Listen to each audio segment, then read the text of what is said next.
Welcome to Module 27, Dribble Drive Motion Offense. A dribble drive is a type of motion offense that features a drive towards the basket followed by a kick-out pass, with this pattern repeating until a player can get to the rim or take an open shot.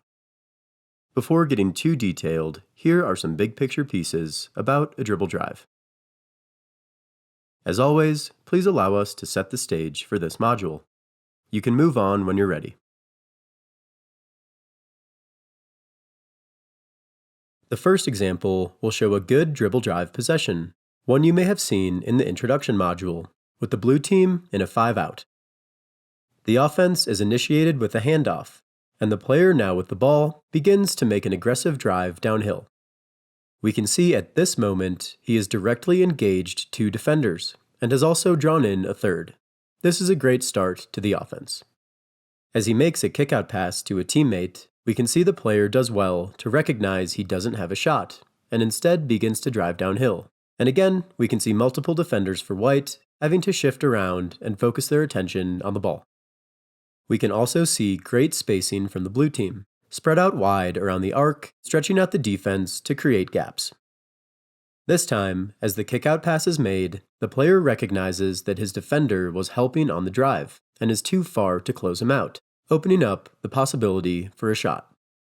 As he sees his defender closing out hard, he shot fakes and drives in, and we can see this player has done a good job following an important rule in a dribble drive, which is to clear out towards the arc after making your drive or cut.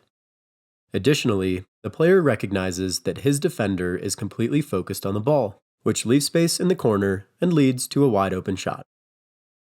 So, this was a great example of what a 5-out dribble drive offense should look like in terms of timing, movement, and recognition of gaps in the defense. In this scenario, we see a 4-out, 1-in motion offense, and we will highlight the actions of the player on the low post. Generally speaking, in a dribble drive, the post player should move to the low block opposite to the ball. As we continue and the offense is initiated, we can see here that he's positioned on the low block on the weak side, which helps keep the lane open for a potential drive. As we continue and the ball moves to the other side of the floor, we can see that he rotates to the other block, again keeping space open for a potential drive to the basket. Up to this point, the blue team has had solid motion, but hasn't been too aggressive as we saw in the last example. When this player receives it, however, we will see a change of pace. As the player receives it, we can see that he recognizes that his defender is not at all set, making a quick drive a great option. The player is sort of in between a split stance and a triple threat stance, something we will explore in the next clip. When he drives, watch the post player here. While the general rule, as we just learned, is for the post to move opposite to the ball handler, it's important to remember the reasoning behind that, which is to open up space.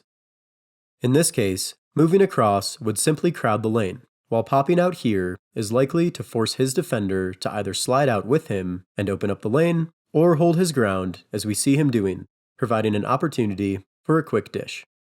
As we see, a quick pass is made, and the player has a wide open look from fairly close range.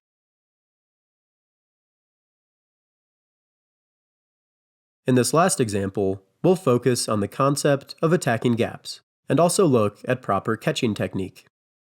The ball is with the highlighted player, who recognizes this gap in the lane to attack. He aggressively drives ahead before kicking it out to a teammate. The player catches it in a triple threat stance. In a triple threat stance, you square up to the basket with both hands on the ball, and keep the ball between your shoulder and knee with your elbow behind it, ready to shoot, pass, or drive off of your pivot foot. Now getting back to recognizing gaps. What this player should do is recognize this gap and attack it, which would collapse the defense and create more space on the perimeter for a teammate. Instead, the player receives it and drives along the arc, and the defense has a chance to get reset. Now let's focus on the stance of this player as he receives it. He receives it in what we call a split stance. In a split stance, you'll have your feet in the air as you're about to receive it, and then have them hit the floor right as you catch it. One foot will be staggered in front of the other so that you can explode off of your back foot. Coaches have different philosophies on a split stance versus triple threat, but we recommend using a split stance in a case like this when you know you'll be driving, but a triple threat in other cases. Continuing to the last part, with some creativity via a ball screen, the orange team does end up with a good look. But again, this was a relatively poor example of using dribble penetration to create space. When you're ready, please move on to the lesson to work through what we've learned in the video.